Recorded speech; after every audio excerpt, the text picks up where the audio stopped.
સમાચાર અમદાવાદથી મળી રહ્યા છે। ગુજરાત યુનિવર્સિટીની હોસ્ટેલમાં પાણી મામલે ધાંધિયા। વિદ્યાર્થીઓએ માટલા સાથે યુનિવર્સિટીમાં દેખાવો કર્યો। વિદ્યાર્થીઓ અને એનએસયુઆઈએ માટલા ફોડી દર્શાવ્યો વિરોધ।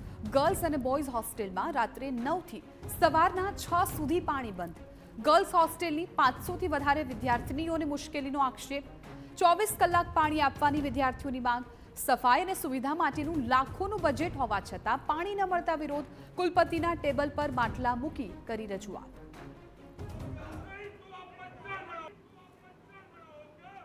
ગુજરાત યુનિવર્સિટીની ગર્લ્સ હોસ્ટેલની અંદર રાત્રે 9 થી સવારના 6 સુધી પાણી નથી આવતું। આજે અમે માટલા આપીને વિરોધ કર્યો છે।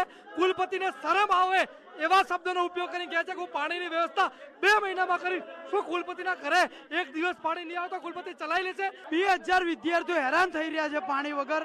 રાતે પાણી નથી મળી રહ્યું ત્યારે આ વીસીનો જવાબ છે 2 મહિને પાણી આપશું। રાઇફલ ક્લબ એક દિવસમાં મળી જાય, એમના મળતિયાઓને ટેન્ડર એક દિવસમાં મળી જાય, વિદ્યાર્થીઓને પાણી મળતા 2 મહિના કેમ? આ વીસીના જવાબને વીસીને શરમ આવી જોઈએ। તો વિદ્યાર્થીઓને પાણી ન મળવા અંગે કુલપતિનો લૂલો બચાવ સામે આવ્યો। વર્ષોથી યુનિવર્સિટી કેમ્પસમાં રાત્રે 9 થી સવારના 6 પાણી સુધી નથી અપાતું હોવાનો દાવો। નવી પાણીની ટાંકી અને સોલાર વોટર ગીઝર માટે પ્રક્રિયા ચાલુ તેવું કુલપતિએ કહ્યું। વિદ્યાર્થીઓ માટે 24 કલાક પાણીની જલ્દી જ વ્યવસ્થા કરાશે।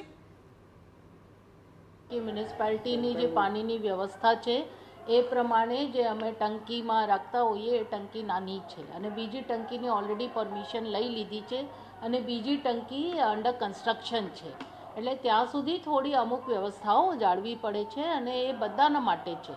ટોટલ રેઝિડેન્શિયલ કોલોની, વીસી બંગલો બધી જગ્યા 9 થી 6માં પાણી બંધ હોય છે।